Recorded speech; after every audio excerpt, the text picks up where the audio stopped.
You want it to take place on a neutral setting so the uncle will not feel attacked for his point of view. So therefore, he will be more open a little bit to having that as a solution.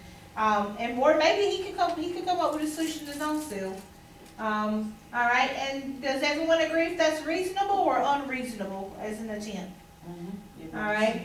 Okay, and then I think I heard you call out a second solution, which was having the uncle become a little bit more involved with the family. Is that about right? Yes, so that he can really just get to know them maybe a little better. And I think that's a good one there, because probably, you know, we're looking at the uncle negatively, but he probably never been around another race, another culture. Just gives him the opportunity to see positive things from that race and culture. And what we're doing there is educating the uncle.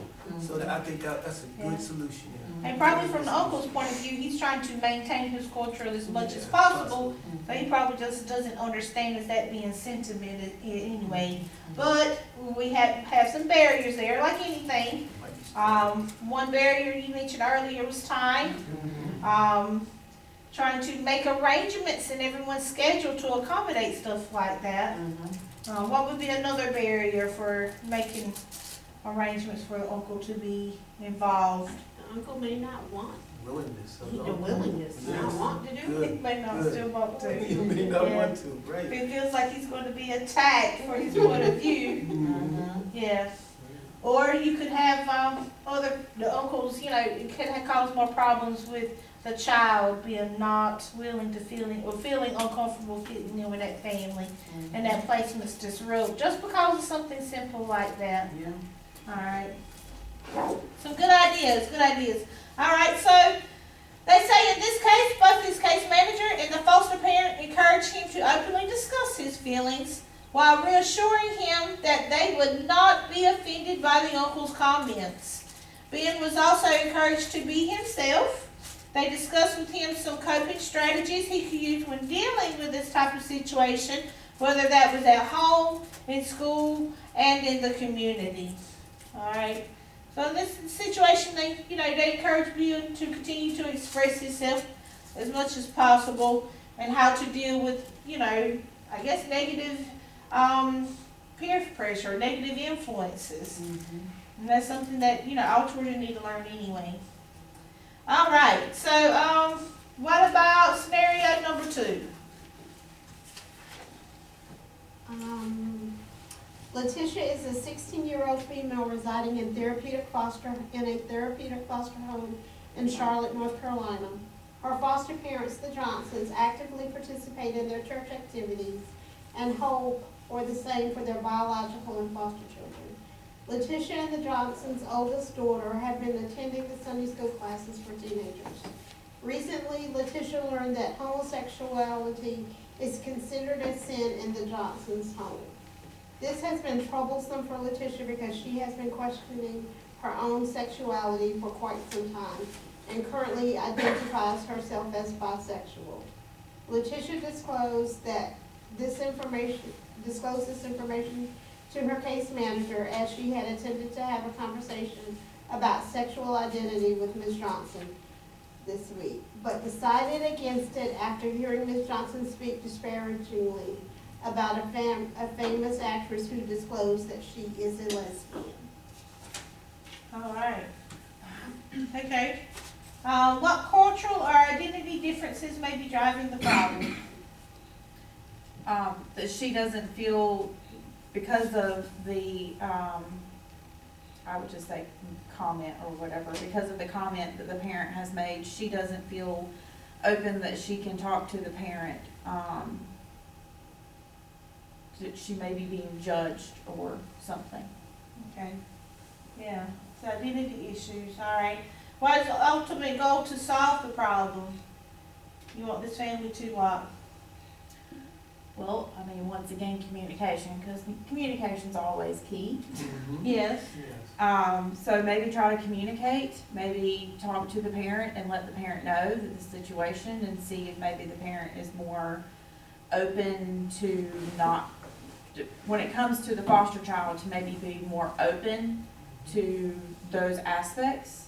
And if not, then seeing if that placement is really the right placement for that child. Very good, yeah. Alright, so that brings us up to some possible solutions.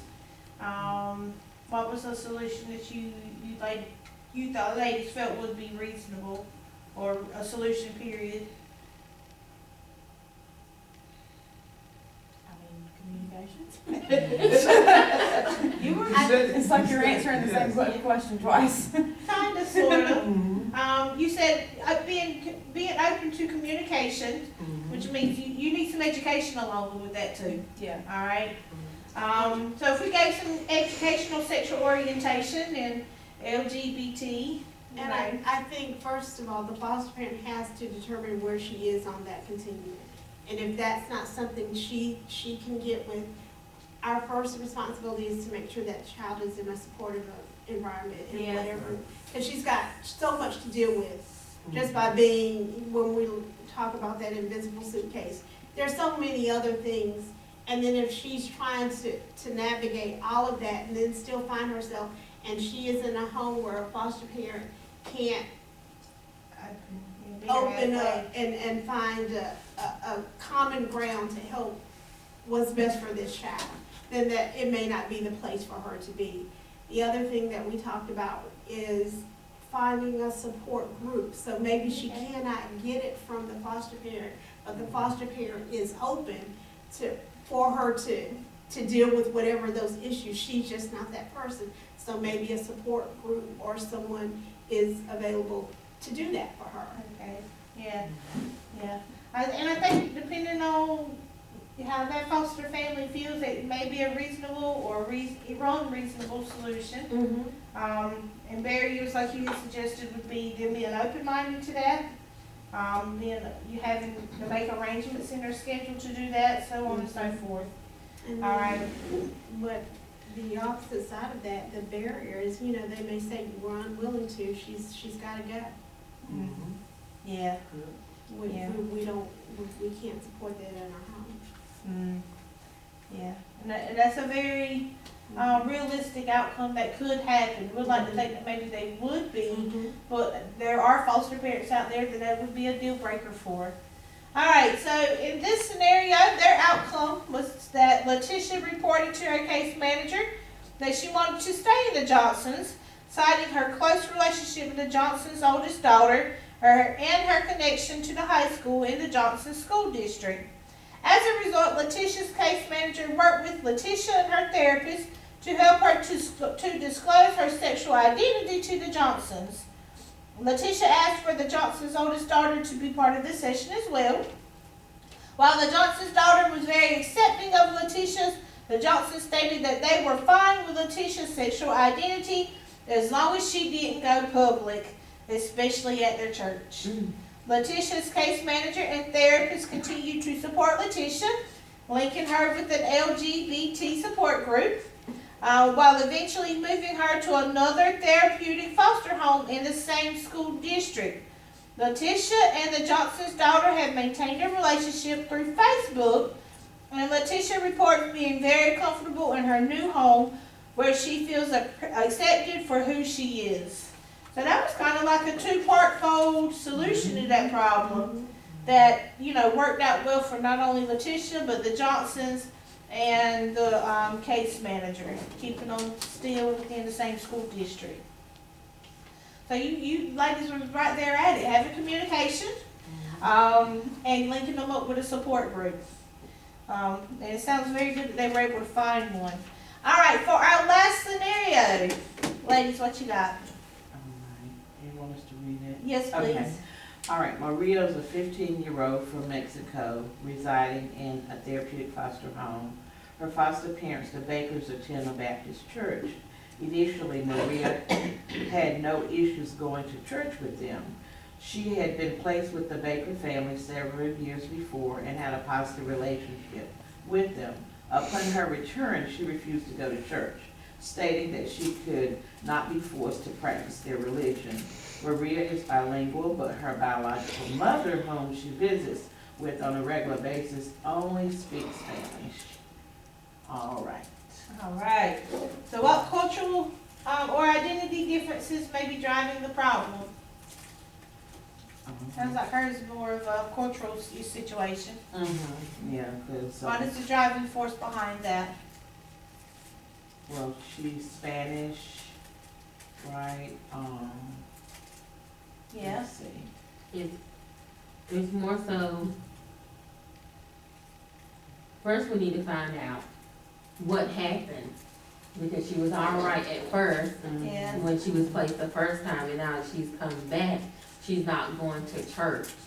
So, for me, it would be that we need to have a meeting Okay. to figure out what's going on, and so that we could better support her now that she's back in the home. And one thing too that I look at is her age, because she's 15. Uh-huh, She's just done some developing. yeah, Therefore, her ideas have probably changed, so they are. probably has something to do with it, because she's Okay. at that crucial age. And of course, her mother, may be influencing, or may have influenced her ideas and the way she's thinking about things at this point. But what else did you This is, your ladies there together. There's several different factors This is driving this situation. But regardless of that, the overall goal is for this child to acclimate to the home Uh-huh. and to, for it to be a suitable placement. And it sounds like the home that she's in, they have different religious backgrounds. So with that being said, foster mom needs to have a talk with the child to find out what her religious background is. It may be that the child, they can team together and say, well, hey, I will go to church with you twice a month if you go to my church twice a month of my preference. And foster mom would need to be educated on her religious background of what she will be supporting.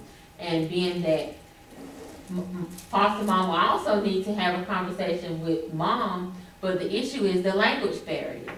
So foster mom may want to consider taking some Spanish classes. So Okay. it's a whole lot. Oh, yeah, it is. And a barrier to all of this is the language and the time Mhm. in it, and even if in having a translator, maybe the daughter, the child, Maria, maybe she speaks Spanish, maybe she can translate to foster mom and mom.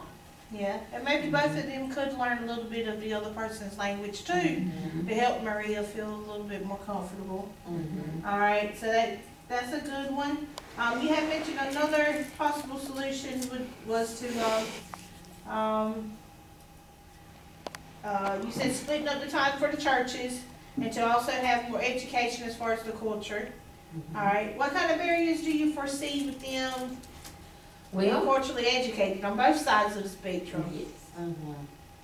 And one of the barriers is because it's saying that she would not be forced to practice. She might not say, I don't want to do that. I don't want to go to your church twice a month and you go to my church. Mhm. And if so, that's something, that's a barrier.